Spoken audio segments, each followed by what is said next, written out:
دکتۆر سامان سۆرانی ڕاوێژکاری باڵا بۆ کاروباری سیاسی و دیپلۆماسی لە فەرمانگەی پەیوەندیەکانی دەرەوەی حکوومەتی هەرێمی کوردستان لێرە لەگەڵما دکتۆر زۆر بەخێر بێ. ئەم لووتکەیە چەندە بۆ هەرێمی کوردستان گرنگەوە بەشداری سەرۆکی حکوومەتی هەرێمی کوردستان هاوشان لەگەڵ حکوومەتە گەورەکانی جیهان لە لووتکەی حکوومەتەکان لە دوبەی. سەرەتا سپاس بۆ جەنابتان گوڵبەخشان و سپاس بۆ کەی 24 کەم بەرنامەیە بەڕاستی تەختیە دەکات کە کارێکی زۆر زۆر گرنگە سەبارەت بە بەشداربوونی دەوڵەتمەدار مەسرور بارزانی وەکو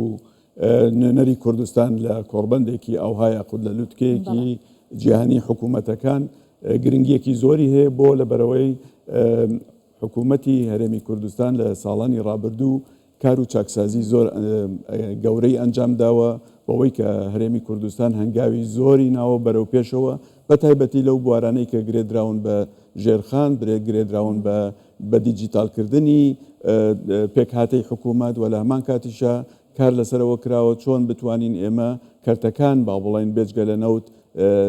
تەنەوەعی تیا بکرێت بۆەوەی هەرێمی کوردستان لەسەر پێی خۆی بوەستێ و لە هەمان کاتیشە چاکسازیەکان گرێدراون بە سیستەمی بانکی و زۆر بابەتی ترش کە هەژماری من یەکێکە لەوانە ئەمانە هەمووی ئەو بابەتانن کە جەنابی سەرۆکی حکوومەت دەتوانێت بەیانی بابەتێکی هەیە کە پێشکەشی دەکات بەرچاوڕوونی بدات بە ئەو سەرۆکی حکوومەتانەی کە لەوێ وجودیان هەیە ئەو کۆمپانیا زەبەلەحانەی کە لەوێ وجودیان هەیە ئەو بڕیار بەدەستانەی کە لەوێ ئامادەن بۆ ئەوەی کە بڵێ هەرێمی کوردستان ئەم هەنگاوانەی ناوە و دەکرێت هەرێمی کوردستان وەکو هاوبەشێکی سەرەکی وەکو ئەکتەرێکی کارە لەسەر ئەو گۆڕەپانە نێودەوڵەتی کە ئەمڕۆ گۆڕانکاریەکانی زۆر بە خێرایی بە حکمی ئەو تەکنۆلۆژیایی کە هەیە ئەو شۆڕشە تەکنۆلۆژیانەی کە ڕوویان داوە دەتوانێت ڕۆڵی کاریگەر بجێڕێەوە ببێت بە هاوبەشێکی زۆر متمانە پێکراوە. کوردستان هاوبەشی متمانە پێکراوە ئەکتەری کاریگەری و سەرەکیە لە ئەم هاوکێشانی کە لە دنیادا هەیە بە تایبەتی ئێستا بەشداریکردن لە لووتکەی حکوومەتەکان کە لەژێر چوارچێوەی ناونیشانی حکومڕانی جیهانی و سەرکردایەتی کاریگەر هەیە پێگەی هەرێمی کوردستان لەم ناونیشانەدا چۆن دەبێت؟ لەم ناونیشانە ئەتوانم بە فۆرمێک بۆ جەنابتان ڕوونی بکەمەوە. ئێمە سێ جۆر حکوومەتمان هەیە. حکوومەت هەیە کە لە ڕابردوو دەژێت، حکوومەت هەیە بۆ ئایندە کار دەکات و حکوومەتیش هەیە هەڵدەوەشێتەوە. ئێمە هەوڵی ئەومان داوە کە لە هەرێمی کوردستان جۆرێک لە حکوومەتمان هەبێ کە هەمیشە ئایندەسازی بکە بە بەرنامەی خۆی و لەم بوارە وەکو باسم کرد چاکسازیەکانی حکوومەتی هەرێمی کوردستان هەنگاوی زۆر گەورەی بەرەو پێشەوە ناوە و ئەمە بۆتە جێی متمانەی ئەو لایەنانەی کە کۆمپانیایی زەبەلاحن کە تەماشای وەرچەرخانەکانەکەن لە هەرێمی کوردستان بتوانن لێرەوە بەرهێنان بکەن. ئەو ئەزمونەی کە ئێمە هەمانە لە هەرێمی کوردستان لە تەواوی سێکتەرەکان دەکرێت لەوێ ئاڵوگۆڕی پێ بکرێت و لە هەمان کاتشە لە ئەزمموی وڵاتانی پێشکەوتوو بە تایبەتی مەسەن دەوڵەتی ئیماراتی یەکگرتوو دەتوانین ئێمە سوودی لێوەربگرین. ئاڵوگۆڕی زانیاریەکان ئاڵوگۆڕی شارەزایەکان دەبێتە هۆکاری ئەوەی کە هەرێمی کوردستان زۆر هەنگاوی گەورە بنێت و لە هەمان کاتیشە دەرفەت بڕەخسێنێ بۆ ئەو لایەنانەی کە وەبەرهێنانەکەن لەو بوارانە کە کەرتەکان گەشەی پێ بدرێت. ئێوە خۆتان دەزانن کە بە حکمی ئەم وەرچەرخانانەی کە لەسەر ئاستی نێودەوڵەتی بە تایبەتی لە بواری تەکنۆلۆژیای ڕووی داوە ئێمە باسی مرۆڤی ژمارەی دەکەین دەبێت حکوومەتەکانش ئامادەی خۆیان هەبێت بۆ ئەوەی کە بتوانن وەڵامی ئەو جەنەرەیشنانە بدەنەوە. بۆ نمونە جیلی زێت هەیە کە لەوانەیە لە ساڵی 2040 بتوانێت ببێت لە بە ڕێژەی 40% هێزی کار لەسەر ئاستی جیهانی. ئایا حکوومەتەکان ئەتوانن وەڵامی ئەو خواستانەی جیلی زێت بدەنەوە بۆ ئەوەی کە بتوانن بە شێوەیەکی کارە حکومڕانی بکەن؟ دکتۆر جەنابی سەرۆکوەزیران مەسرور بارزانی ئەمەژێ بەوە کرد کە لووتکە و کۆڕبەندەکان دەکەینە سەکۆیەک بۆ گەیاندنی دەنگی خەڵکی کوردستان. ئەمە چۆن دەتوانرێت بکرێت و ئایا ئەمە دەبێتە هۆکارێک بۆ گەیاندنی دەنگی خەڵک؟ بە دڵنیاییەوە ئەو دەرفەتەی کە سبەینێ پێی دەدرێت کە لەوێ با بڵین راپۆرتی خۆی پێشکەش دەکات ئاماژە بەوە دەکات کە هەرێمی کوردستان هەمیشە وەکو هێزێک یا فاکتەرێکی بنیادنەر لە ناوچەکە توانیوێتی بۆ سەقامگیری کار بکات، ئاسایش دەستەبەر بکات، پێکۆژیانی ئاشتیانە لە ئەو شوێنێک کە حکومڕانی تیا دەکات دەستەبەر بکات و ئەمانە هەمووی وای لێ دەکات کە لایەنانی تر بە هەندەوە تەماشای هەرێمی کوردستان بکەن و ئەمەش وای لێ دەکات کە لە لووتکەکانی ئایندەشە بەشداریەکی کاراتری هەبێت. ئێمە ئەو بەرچاوڕوونیانەی کە جەنابی سەرۆکی حکوومەت لەوێ پێشکەشی ئامادەبوانی دەکات دەبێتە مای ئەوەی کە پرتی پەیوەندی لە نێوان هەرێمی کوردستان وەکو ئەکتەرێک لە ناوچەکە لەگەڵ وڵاتانی جیهانی دەرەوە ئێمە باس لەوە دەکەین کە زیاتر لە 150 حکوومەت لەوێ حزوری هەیە سەرۆکی وڵاتانی 6 وڵات لەوێ حزوری هەیە گەورە کۆمپانیەکان بە ژمارەیەکی زۆرەوە لەوێ حزوریان هەیە زیاتر لە 400 وەزیر حزوری هەیە ئەمانە هەمووی دەرفەتن بۆ ئەوەی کە هەرێمی کوردستان و بە نوێنەرایەتی جەنابی سەرۆکی حکوومەت لەوێ بتوانێت خۆی نمایش بکە و دید و بۆچوون و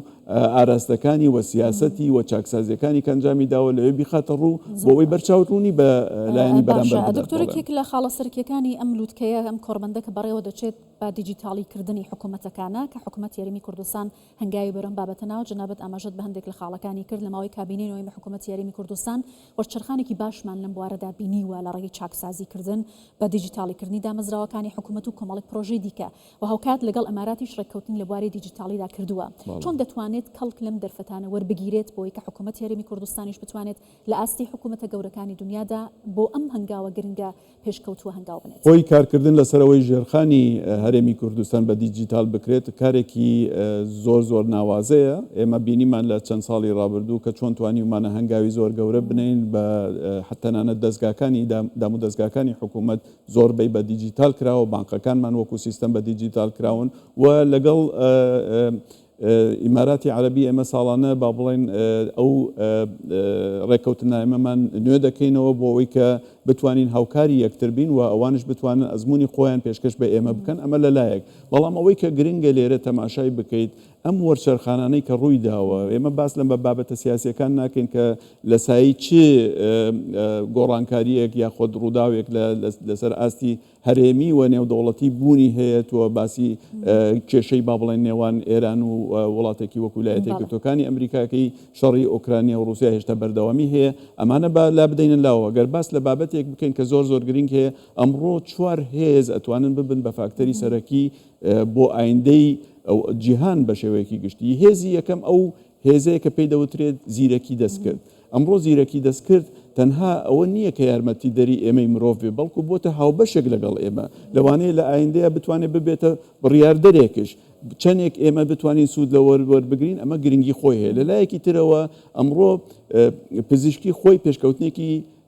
بەرچاوی بەدەست هێناوە لە ئایندەیە دەبینی کۆمپانیا هەیە لەوێ با بڵێن کە پێی دەوترێت نۆیرۆلینک کار لەسەرەوە دەکات کە چۆن چیپێک بکرێتە ناو مێشتی مرۆڤ ئەو مرۆڤە ئیتر مرۆڤێکی ئایندەیی با بڵێن بە شێوەیەکی تر دەبێت نزیکەی 27 کەسیان تا ئێستا لە سێریانە تاقییان کردوتە چۆن لەگەڵ ئەمرازەکانە هەڵ بکەن. ئینتەرنێت ئۆف تینگس بابەتێکە کە لەوێ تایبەتمەندی خۆی هەیە بەدەر لەوە کارکردنە لەسەر عقلی مرۆڤ خۆی با بڵێن مێشتی مرۆڤ چەندێک کاری لەسەر کراوە ئەوەندەی ئێمە لەسەر هەسارەکان با بڵێن توێژینەوەمان کردووە یاخود اکتشافات کراوە لەسەر خودی دەماغی مرۆڤ کار نەکراوە و ئەمڕۆ سەردەمێکە کە پێویستە لەو بوارانەشدا زۆر گرنگی پێ بدرێت. بابەتێکی تر هەیە ئەو ژینگە دیجیتالیەیە کە من باسم کرد کە مەسەڵەن جەنەرەیشنی زێت چۆتە ناوێەوە ئەوانە مرۆڤی ڕقەمین و ئەوانە بە شێوەیەکی تر بیر دەکەنەوە چۆن ئێمە وەکو حکوومەت بتوانین وەڵاممان هەبێ بۆ ئەم پێشکەوتنانە و چۆن بتوانین خۆمان ئامادە بکەین بۆی کە بتوانین بە شێوەیەکی باش حکومڕانی بکەین. لەبەرەوەی حکومڕانی باش جەنابی سەرۆکی حکوومەت زۆر جار ئاماژەی پێکردووە خزمەتکردنی کۆمەلگاکانی خۆمانە چۆن بتوانین خۆشگوزارانی بۆ فراهم بکەین. بەڵێ باشە سپاس دەکەم بەڕێز دکتۆر سامان سۆرانی ڕاوێژکاری باڵا بۆ کاروباری سیاسی و دیپلۆماسی لە فەرمانگەی پەیوەندیەکانی دەرەوەی حکوومەت یاریمی کوردستان. سپاس کە لەگەڵمان. زۆر سپاس بەێوە.